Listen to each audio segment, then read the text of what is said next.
आइए आज देखिए क्या मैथ का जो क्वेश्चन है हमारा। देखिए सेकंड क्वेश्चन है हमारा 19/8/2025 का ही एनटीपीसी का ही यह क्वेश्चन पूछा हुआ है 2025 का। तो इस क्वेश्चन को हम बारीकी से पढ़ेंगे, फिर समझेंगे, फिर इसका संपूर्ण सोल्यूशन आप लोगों को हम इसका डिस्कस करने वाले हैं।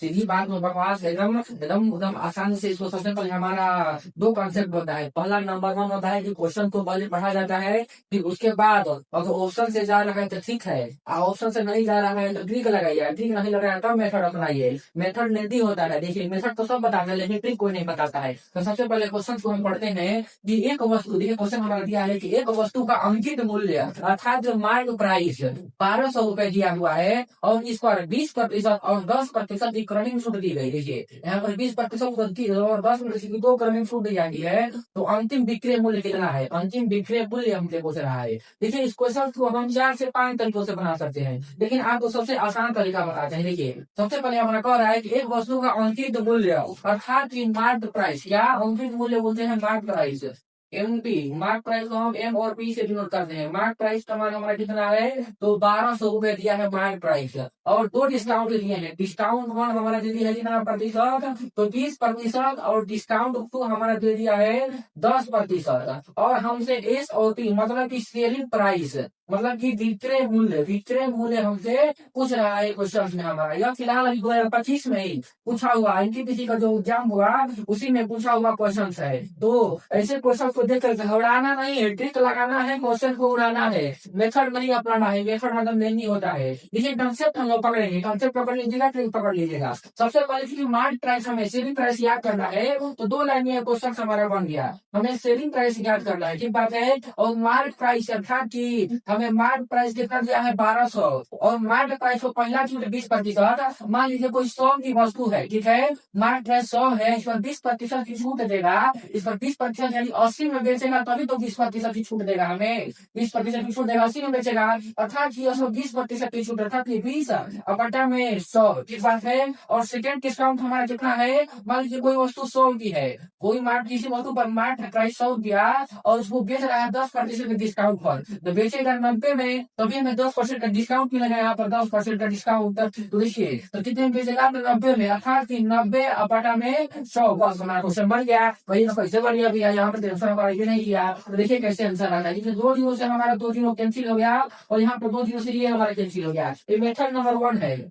अब इसको जब सोल्व करेंगे तो 1284, 12×96, और 96 में 9 गुणा करेंगे, यानी 96 में 9 का, तो 9 से 54 के 4, और 9 एका कितना, तो 9 से 54, और 9 81, 81 में 5 जुड़ेगा तो हमारा कितना हो जाएगा 81, और 5 86, मतलब कि 864। करेक्ट आंसर हमारा जो विक्रय मूल्य निकल कर आएगा सेलिंग प्राइस, वो कितना निकल कर आएगा हमारा 864 जो होगा हमारा सेलिंग प्राइस, विक्रय मूल्य निकल कर आएगा। करेक्ट बात है। आप इसको डायरेक्टली भी बना सकते थे। डायरेक्टली कैसे बनाइएगा, तो डायरेक्टली देखिए कैसे बनाइएगा। क्योंकि डायरेक्टली बनाने के लिए हमारा सिंपल साधारण सा मेथड है। दो डिस्काउंट दिया हुआ है, मतलब 20%, तो इसको हम ये वाला अप्रोच अपनाएंगे, minus X minus Y plus, और हो जाएगा हमारा एक्स इंटू वाई बटा में 100, पूरा समतुल्य बटा, मतलब समतुल्य छूट निकाल कर हम इसको पूरा कर देंगे। हमें यही आंसर एकदम टोटली 864 प्राप्त हो जाएगा। तो ये क्वेश्चन 2 से 3 मेथड अपनाइए और क्वेश्चन को बनाइए। देखिए सबसे पहले बहुत ही आसान था, इसीलिए इसको सोल्व करना भी आसान था। अब इसको निकालिएगा समतुल्य बट्टा, तो समतुल्य डिस्काउंट निकालिए। पहले सबसे पहले 20% है, तो कहिएगा -20 -10 प्लस 20 × 10 बटा में 100, तो एक जीरो से एक जीरो, अर्थात की -20 -10 हो जाएगा हमारा -30, कितना -30, और यहाँ पर हमारा 30 प्लस 2 बचा, तो -30 में से प्लस 2 जो जोड़िएगा तो -28 होगा, कितना -28, नहीं होगा -28।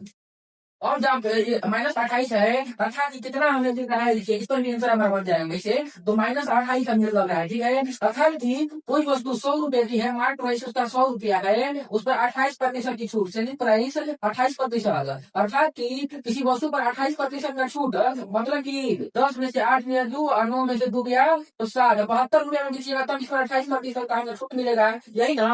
28% को 72 में बेचेंगे तो अब यहाँ से हमारा सेलिंग प्राइस डायरेक्टली निकल कर आ जाएगा जो कि कोई वस्तु 100 की है, बेचा जा रहा है 72 में, तो हमें मार्केट प्राइस मतलब कि 1200 दे दिया है, 1200, और मार्केट प्राइस का मान हमें 100 हो जाएगा कितना, तो मार्केट प्राइस का मान 100 हो जाएगा, और गुणे 72 हो सेलिंग प्राइस का मान, तो गुणे 72 कर देंगे, हमारे करेक्ट आंसर सेलिंग प्राइस याद हो जाएगा। 2 जीरो से 2 जीरो सेलिंग प्राइस हमारा निकल कर आ गया क्या, तो 12 24 के 4 और 12 7 84, 84 में 2 जुड़िएगा 88 86 864 होगा हमारा सेलिंग प्राइस करेक्ट निकल कर आ गया है। ये क्वेश्चन 2 मेथड, क्योंकि 100 रुपया में बेच रहा है तो किसी वस्तु का मार्केट प्राइस 100 रुपया है, बेचा जा रहा है 72 रुपया में, मार्केट प्राइस का एक्चुअली मान दिया है 1200, तो 1200 बना के 100 हो गया, पूरे 72 कर देंगे, 864 हमारा करेक्टली आंसर आ गया। बहुत ही आसान है, बनाना नहीं है, एक क्वेश्चन को 2 से 4 तरीके से बनाना सिखाएंगे, तो वो क्वेश्चन को हमारा फिलहाल जो एग्जाम हुआ है उसमें पूछा हुआ क्वेश्चन हमारा है, कौन सा कैसा क्वेश्चन, तो हमारा क्वेश्चन है देखिए कि कह रहा है कि ABCD एक समलंब है, चतुर्भुज का क्वेश्चन है हमारा,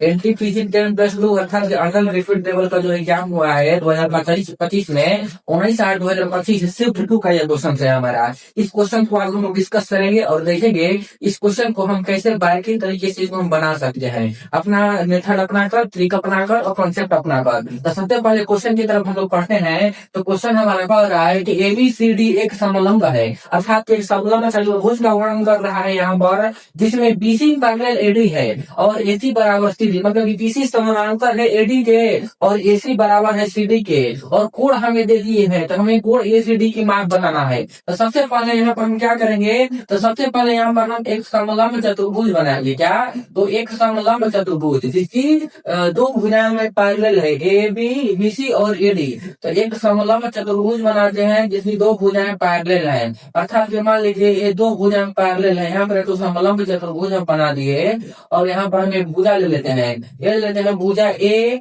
यहाँ पर B और C और D 2 भुजाएं हैं, तो कह रहा है कि हमारा AB BC CD के पैरेलल है, कह रहा है हमारा कि BC जो है पैरेलल है CD के, ठीक है, BC बराबर समपादिता है CD के, और AC बराबर CD, अर्थात कि AC एक तो रेखा है यहाँ पर AC जो बराबर है किसके, AC बराबर है CD के, किसके, AC बराबर है CD के हमारा यहाँ पर क्वेश्चन के अनुसार, और हमें कुछ कोणों का मान दे दिया है, कोण ABC अर्थात कि इस कोण का मान हमें दे दिया है कितना, तो 17 डिग्री इस कोण का मान दे दिया है। कोण BAC अर्थात कि इस कोण का मान हमने कितना दे दिया है, तो 125 यानी 125 डिग्री दे दिया है। हमसे पूछ रहा है कोण ACD, मतलब कि इस कोण का हमें मान पूछ रहा है, इस कोण को मान लेते हैं X है, इस कोण का हमें मान पूछ रहा है। आपका दिमाग काम कर रहा है, कौन सा मेथड अपनाए, कौन सा अप्रोच अपनाए, देखिए दिमाग काम नहीं करता है तो धैर्य अपनाना चाहिए, क्वेश्चन को 2 बार पढ़ना चाहिए। यहाँ पर देखिए, यहाँ पर ABC एक त्रिभुज बन रहे हैं, इसे देखिए यहाँ पर A B और C यहाँ पर एक त्रिभुज बन रहे हैं। तो सबसे पहले हम देखेंगे क्या, त्रिभुज A B और C में तीनों कोणों का योग कितना होता है, 180 होता है, तो कोण 17 प्लस 125, तो कोण 17 यानी 17 डिग्री और प्लस 125 डिग्री और प्लस कोण BCA, कोण B प्लस कोण BCA बराबर हमारा हो जाएगा 180, तो चूंकि कोण BCA बराबर हमारा निकल कर आ जाएगा 180 माइनस 7 5 12 में 2 और 2 1 3 आई हो जाएगा हमारा 4 और 142, चूंकि कोण BCA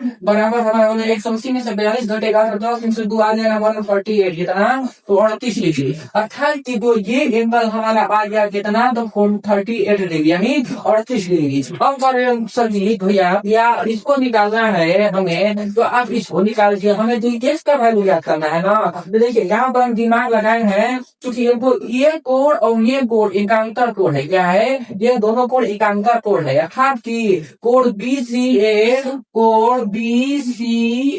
बराबर कोण CAD होगा एकांतर कोण से, एकांतर कोण का युग्म बराबर होता है, एकांतर कोण है, तो जो कोण या इसका होगा वही कोण यहाँ पर भी हो जाएगा 38 डिग्री। और एक चीज और दिया हुआ है हमें कि AC बराबर, अर्थात AC बराबर CD दिया हुआ है, तो AC के सामने वाली भुजा कोण D बराबर बनाएगी CD के सामने वाली भुजा CAD के, कोण CAD के, क्योंकि हमारा कोण D बराबर भी हमारा हो जाएगा कोण ACD। हमारे CAD कितना है, देखिए CAD जो हमारा 38 आगे CAD 38, तो हमारा देखिए कोण BC का मान CAD के बराबर, अर्थात दो कोण BCA का है वही कोण CAD का होगा, तो इसका मान 38 आ गया, तो कोण D का मान भी 38 आ जाएगा। अब देखिए इस क्वेश्चन को हम बना दिए, हमारा आंसर आ गया कर्म का लेते। अब देखिए और देखेंगे त्रिभुज ADC में, अब इस त्रिभुज का हम देखेंगे, इस त्रिभुज में देखेंगे त्रिभुज ADC में दिया है हमारा वो तीनों कोणों का योग कितना होता है, 180 होता है, क्योंकि इसका मान भी हमारा आ गया 38 डिग्री। तो हमारा जो एक्चुअली में आंसर हो जाएगा H प्लस 38 इक्वल टू हमारा हो जाएगा कितना दिया, तो 180 के, ठीक है। H बराबर करेक्ट आंसर हो जाएगा हमारा 180। अब माइनस 38 का जोड़िएगा तो 8 8 16 3 3 6 1 7 76 होगा। तो चूंकि एक्चुअली एक्स का मान हमारा कितना निकल कर आ जाएगा, एक्स बराबर 10 में से 6 गया, हमारा कितना बचेगा 4, और 7 में से 7 घटेगा 0, और 1 नंबर की 104 डिग्री, तो होगा हमारा करेक्ट आंसर निकल कर आ जाएगा। ये फिलहाल हमारा अभी NTPC जो 10+2 का एग्जाम हुआ है उसमें पूछा हुआ क्वेश्चन से हमारे